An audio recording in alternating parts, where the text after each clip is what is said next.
Hi everyone, it's Julia, but with sunglasses. There was just a conference, 2022 Unstoppable, and I'm gonna be telling my story. Originally, I was really scared to make this video, and I still am, but yesterday I made a list of reasons why it would be better for me to make this. Because I know that spiritual warfare, at least for me, it's really hard to talk about, especially the details, because I always feel like the things I do, other people don't do them. And also, it's even more scary because I feel bad for having spiritual warfare at like the wrong time. So, yeah, that's just a disclaimer. I'm a little scared, but I'm gonna tell the story anyway because I want others to feel heard. And I better wrap it up real quick because it's 99 degrees outside. That's why I'm wearing this hat and sunglasses. Okay, so my story starts in, I think, sometime in the spring. I prayed the rosary for 2 weeks in a row, and I was really burnt out at that time because at that time I evangelized to a lot of people by inviting them to camp, and I also, I'm pretty sure I also read the Bible at that time. So I was really spiritually, God and I were super tight. So yeah, that was good. But at the same time, I was really burnt out. So I told myself that I'll take a break from him. I've taken a break from him before, once in 7th or 8th grade for 3 days. A break consists of just not incorporating him into your life for a while, so that whenever you're done from it, then you can love him the same again. If you listen to NASA by Ariana Grande, you would probably understand what I mean. I mean well, whenever I say break. So for my break, it lasted for 3 days, and then it lasted a week. And then I guess sometime after that week, spiritual warfare hit me. My spiritual warfare is basically believing the lie that God doesn't love me. So after I believed that lie, I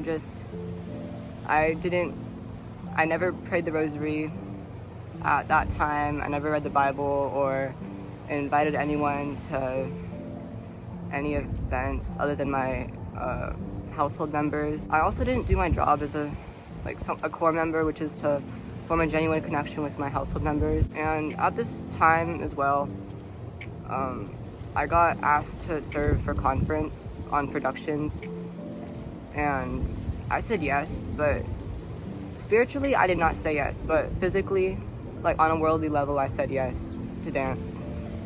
And the only reason why I said yes was because I felt obligated to, and I didn't want my committee heads to feel stressed, because I know how stressful it is for people to to accumulate people to be on a team or on a committee for conference.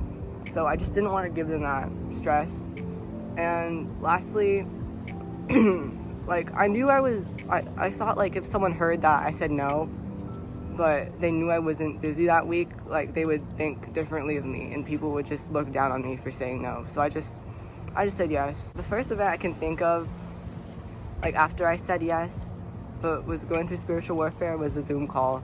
It was my first and last Zoom call because I wasn't a committee head or a conference leader. I was just a service team member. And in that Zoom call in the discussion group, I opened up to the sisterhood, saying that I'm going through spiritual warfare right now.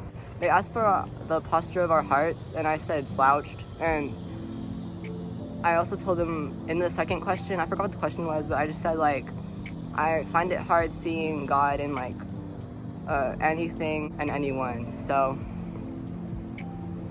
yeah, it was really hard, but I still followed the fasts of not listening to secular music. And when it came to the fast about thanking God for 3 things a day, I wouldn't do the sign of the cross and then thank him when it came to the Thanksgiving portion of my prayer. I would just say 3 things that I was thankful for, but it was really hard for me to think of things to be grateful for as well. So after that Zoom call meeting, I was able to process my emotions faster. My solution to solve my spiritual warfare was to read the Bible, so I could see God for who I believe he is, instead of like other people's interpreted versions of him, because some people's interpreted versions of him like really scare me. Like they make me think of God as this unapproachable, like unlikable creator, and I don't like thinking of God like that. I like thinking of him as like my best friend that I can turn to say anything and love freely. So I did that, and it it was good. Like I read this Bible verse saying that God is our comfort and a refuge from the world. So then I felt the Spirit within me in my heart, and it was a really nice feeling. But I didn't have that same feeling like for the 2 weeks I was on a family vacation in Europe. I didn't bring my prayer journal with me, so I wasn't really able to keep up with that thank God for 3 things a day fast. But moving on to preps week. So during preps week, I would work really hard. I would dance like hours a day. But something that really would, like, I guess, make me feel called out would be whenever like a worship leader would say, even if we mess up, even if we're not on beat, this is for God. And I would feel really like guilty for saying yes. I would feel really guilty for just dancing, even though I personally myself, I didn't actually like love God at the time. So I just absolutely didn't feel like I was in the right place at the right time. Fast forward to conference, it was Robin's worship. It was like seconds before he said to like open your heart to God this weekend. I thought to myself like, okay, I'll give God a chance this weekend, because like the point of a retreat is to like reconnect the participants with God. So if I am also like participating in the conference and I'm listening to the talks and the worships, then I'll also try to go through that same transformation. And yeah, there was like a roller coaster of like saying yes and no to God throughout conference preps week, and also conference itself. Like it was really difficult for me to like stick to one answer for longer than a day. But the 2 times that I really encountered God that made me turn back to him were Saturday night Praise Fest songs. The songs Mountain and Pursue / All I Need Is You were playing. And during those 2 songs, I was reminded of like times in the past when the Spirit has comforted me, because throughout that week, I like always had in my mind, like the Spirit is really freeing. Like during like Camp Refound, and like even when preparing for Camp Refound, I was in such a good place, like an unbelievably good place because of the Holy Spirit. Like I was so happy and full of joy. So the songs that played during that Saturday night Praise Fest really like reminded me of like the Spirit and how much of a blessing it is to have in my life. And the second thing that brought me back to God was a brother I met. Okay, so there was a brother I sat by after, I think lunch, like Saturday lunch. His name's Jerome. Shout out Jerome. So when I was talking to him and just sitting beside him for the duration of the spotlight workshop, I really was like, he really emulated Jesus. And when I was sitting by him and talking to him, I felt like I was talking to Jesus. So I was like happy and scared at the same time, because having those, I don't know, seeing someone that emulates Jesus is like like one of my favorite spiritual experiences to have. Like, I even gave him affirmation about this. I complimented him on how he like confidently said what Father Celsus would say, because like Father Celsus would like ask us to repeat a lot of the words that he said, and him and the other brothers in that front row like also like would always say it like so confidently and loudly. And I also complimented him on his posture, which I learned that I think that he did it because in Brotherhood they said that they need to have good posture. It's nice how he listened to a Brotherhood talk and like take the things they say seriously and actually apply it to his life. So I thought, oh, how am I gonna not like God, but I'm gonna appreciate Jerome for emulating Christ? So that's something that was a really big turning point in my journey of saying yes to God. I had a spiritual experience to share with something about encountering the Holy Spirit. So Atabe, she said that whenever someone is dancing for God, it is different and more special than someone that dances for themselves. And during the opener, I guess you could say I was dancing for myself, because I didn't say yes to God at that time. But whenever we did an encore for the opener, I felt so free, because like God really brought joy into my life.